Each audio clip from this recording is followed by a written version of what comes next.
നമസ്കാരം. 19-ാം തീയതി ഓസ്ട്രേലിയയിൽ സ്റ്റാർട്ട് ചെയ്യുന്ന ഇന്ത്യ വേഴ്സ് ഓസ്ട്രേലിയ മത്സരം കളിക്കാനായിട്ട് ഇന്ത്യൻ പ്ലേയേഴ്സ് എല്ലാം അങ്ങനെ ധൃതി പിടിച്ച് 3 ദിവസം കൊണ്ട് വെസ്റ്റ് ഇൻഡീസ് വേഴ്സ് ഇന്ത്യ കളി തീർത്തിട്ട് പോകാമെന്ന് പ്രതീക്ഷിച്ചിട്ടാണ് ഈ വെസ്റ്റ് ഇൻഡീസിനെ ഫോളോ ഓൺ ചെയ്യിപ്പിച്ചത്. ഇന്നലെ അവർ കൊടുത്ത മറുപടി നമ്മൾ കണ്ടു. ഇന്നും വളരെ മോശമല്ലാത്ത രീതിയിൽ വെസ്റ്റ് ഇൻഡീസ് ഇന്ന് കളിച്ചു. 5ാമത്തെ ദിവസത്തേക്ക് ഈ ടെസ്റ്റ് എടുത്തുകൊണ്ട് പോയാൽ അവർക്ക് ക്രെഡിറ്റ് കൊടുത്തേ പറ്റൂ. കാരണം ഇപ്പോൾ ഇന്ന് 2 സെഞ്ചുറിയാണ് വെസ്റ്റ് ഇൻഡീസിൻ്റെ പ്ലേയേഴ്സ് അടിച്ചിരിക്കുന്നത്. ഇപ്പോൾ 23 വർഷങ്ങൾക്ക് ശേഷമാണ് ഇന്ത്യക്കെതിരെ ഒരു സെഞ്ചുറി വെസ്റ്റ് ഇൻഡീസ് അടിക്കുന്നത്. അപ്പോൾ അത് വെസ്റ്റ് ഇൻഡീസ് ക്രിക്കറ്റിനെ സംബന്ധിച്ച് അത്ര മോശം റെക്കോർഡല്ല. ഇന്നത്തെ പെർഫോമൻസും അത്ര മോശമല്ല. ഇനി 58 റൺസ് വേണം ഇന്ത്യക്ക് ജയിക്കാനായിട്ട് നാളത്തെ ദിവസം. അത് ഈസിയായിട്ട് ഇന്ത്യ ജയിക്കുകയും ചെയ്യും. പക്ഷേ 5ാമത്തെ ദിവസത്തേക്ക് ഈ കളി എടുത്തുകൊണ്ട് പോയതിൻ്റെ ക്രെഡിറ്റ് വെസ്റ്റ് ഇൻഡീസിന് തന്നെയാണ്. കാരണം 3 ദിവസം കൊണ്ട് കളി തീർത്തിട്ട് ഫോളോ ഓൺ ചെയ്യിപ്പിച്ചിട്ട് വെസ്റ്റ് ഇൻഡീസിനെ പെട്ടെന്ന് എറിഞ്ഞിട്ട് പോകാമെന്നാണ് ഇന്ത്യ കരുതിയത്. അപ്പോൾ അതിനിട്ട് ഒരു തിരിച്ചടി കൂടിയാണ്. അതിന് ഇപ്പോൾ ഓസ്ട്രേലിയയിലേക്ക് പോകാനായിട്ട് പ്ലേയേഴ്സ് എല്ലാം ഇപ്പോൾ ഓസ്ട്രേലിയയിൽ ഫസ്റ്റ് ഓടിയെ കളിക്കുന്ന പ്ലേയേഴ്സ് എല്ലാം ഇപ്പോൾ ഈ ടെസ്റ്റിൽ കളിക്കുന്നുള്ളത് കൊണ്ട് തന്നെ ഒരു ധൃതി കുറച്ച് ഇന്ത്യക്ക് ഉണ്ടായിരുന്നു. പക്ഷേ ആ ധൃതി വെസ്റ്റ് ഇൻഡീസ് പോകാൻ വരട്ടെ, അവിടെ നിൽക്കുന്നുള്ളതാണ് ഈ കഴിഞ്ഞ 2 ദിവസത്തെ അവരുടെ പെർഫോമൻസ് കൊണ്ട് കാണിച്ചിരിക്കുന്നത്. 2 സെഞ്ചുറി മാത്രമല്ല, വേറെയും പെർഫോമൻസുകളുണ്ട്. ജസ്റ്റിൻ ഗ്രീസ് ഒരു 50 അടിച്ചിട്ടുണ്ട്. അതുപോലെ തന്നെ ജേഡൻ സീൽസ് 10ാം വിക്കറ്റിൽ 32 റൺസ് ഒരു പാർട്ട്ണർഷിപ്പ് ജസ്റ്റിൻ ഗ്രീവുമായിട്ട് ചേർന്നിട്ട് ആ ഒരു പാർട്ട്ണർഷിപ്പും ഇന്ത്യ നല്ല രീതിയിൽ വലച്ചു, നല്ല രീതിയിൽ തലവേദന കൊടുത്തു ഇന്ത്യയുടെ ബോളേഴ്സിനും ക്യാപ്റ്റനും. സോ അതുകൊണ്ട് തന്നെ ഇന്ത്യക്ക് നല്ല രീതിയിൽ ഒരു ഫൈറ്റ് ബാക്ക്, ഒരു ചലഞ്ച് വെസ്റ്റ് ഇൻഡീസിന് കൊടുക്കാനായിട്ട് ഇന്നും സാധിച്ചു എന്ന് തന്നെ പറയാം. ഇപ്പോൾ ജോൺ കാമ്പൽ 115 റൺസാണ് അടിച്ചത്. ഷായ് ഹോപ്പ് 103 റൺസാണ് അടിച്ചത്. തിരിച്ച് ഇന്ത്യ ബാറ്റ് ചെയ്യാനായിട്ട് ഇറങ്ങിയിട്ട് ജയ്സ്വാൾ അടിച്ചങ്ങ് ഇപ്പോൾ തീർത്തുകളെന്നുള്ള രീതിയിൽ ആദ്യം തന്നെ വിക്കറ്റ് കൊടുത്തിട്ട് ഔട്ടായി.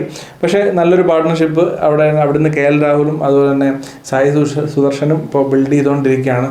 ഇന്ത്യക്ക് ഇനി 58 റൺസാണ് വേണ്ടത്. അതാണ് ഇന്ത്യ വേഴ്സ് വെസ്റ്റ് ഇൻഡീസ് മത്സരത്തിൻ്റെ ഒരു ആകത്തുക. നാളെ പെട്ടെന്ന് തന്നെ കളി തീരും. വെസ്റ്റ് ഇൻഡീസ് സംബന്ധിച്ച് പറഞ്ഞ പോലെ തന്നെ അവർക്കൊരു വലിയൊരു അച്ചീവ്മെൻറ്റ് തന്നെയാണ്. അവർക്ക് മുന്നോട്ട് പോകുമ്പോൾ ഒരു ആത്മവിശ്വാസമാണ്.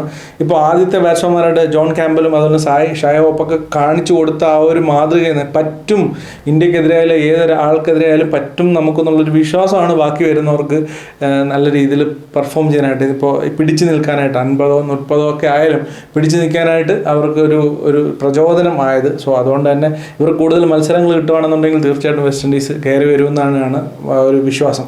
ഇനി മറു സൈഡിൽ പാകിസ്ഥാൻ vs സൗത്ത് ആഫ്രിക്കയിൽ ഇന്നലെ പാകിസ്ഥാൻ നല്ലൊരു പൊസിഷനിലാണ് ഇന്നലെ കളി അവസാനിപ്പിച്ചത്.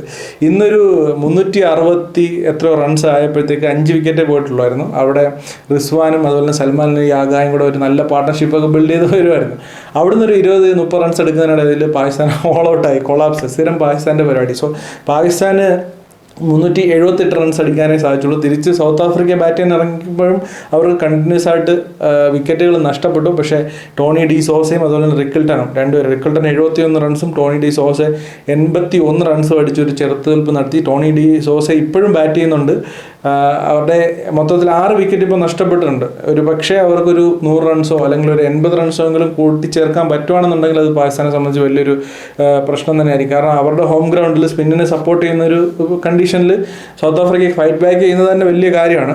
അപ്പോൾ അടുത്ത ഇന്നിങ്സിലേക്ക് പാകിസ്ഥാൻ ബാറ്റ് ചെയ്യാൻ വരുമ്പോൾ ഇത്രയും ഫസ്റ്റ് ഇന്നിങ്സിൽ അടിച്ച 378 ഒന്നും സാധ്യമായിരിക്കില്ല. അവിടെ സൗത്ത് ആഫ്രിക്ക ഒന്ന് ടൈറ്റ് ചെയ്യുകയും ഒരു 4ാം ഇന്നിങ്സിൽ സൗത്ത് ആഫ്രിക്ക നന്നായിട്ട് ബാറ്റ് ചെയ്യുകയും കൂടെ ചെയ്യുകയാണെന്നുണ്ടെങ്കിൽ പാകിസ്ഥാൻ്റെ കയ്യിൽ നിന്ന് കളി പോകാനും ചാൻസ് ഉണ്ട്. സോ ഇവിടെ കുറച്ചും കൂടെ ഇപ്പോൾ ഒരു 216 റൺസാണ് ഇപ്പോൾ ഉള്ളത്. അപ്പോൾ ഈ സ്കോറിനൊക്കെ ശരിക്കും പറഞ്ഞാൽ സൗത്ത് ആഫ്രിക്ക എറിഞ്ഞിടേണ്ടതായിരുന്നു അവരുടെ കണ്ടീഷൻസിൽ. എന്തായാലും അവരുടെ നൊമാൻ അലി 4 വിക്കറ്റും അതുപോലെ തന്നെ സജിദ് ഖാൻ 1 വിക്കറ്റുമാണ് എടുത്തിരിക്കുന്നത്. അതാണ് പാകിസ്ഥാൻ്റെ ഒരു ബോളിംഗ് പെർഫോമൻസ്. നാളെ എന്താണ് ഈ ഒരു പാർട്ട്ണർഷിപ്പ് എടുത്തുകൊണ്ട് പോയും ടോണി ഡി സോസ ഒരു സെഞ്ചുറി കൂടെ അടിക്കുകയാണെന്നുണ്ടെങ്കിൽ സൗത്ത് ആഫ്രിക്കയെ സംബന്ധിച്ച് വലിയൊരു കാര്യം തന്നെയാണ്. ഇപ്പോൾ ഇതല്ലാതെ സൗത്ത് ആഫ്രിക്ക vs ബംഗ്ലാദേശ് മത്സരം വുമൻസ് വേൾഡ് കപ്പിൽ നടന്നുകൊണ്ടിരിക്കുകയാണ്. സോ അതിനെ പറ്റിയിട്ടുള്ള കൂടുതൽ വിവരങ്ങളും മറ്റ് ക്രിക്കറ്റ് വിശേഷങ്ങളൊക്കെ ആയിട്ട് മറ്റൊരു വീഡിയോയിൽ വീണ്ടും കാണുന്നവരെ ബൈ.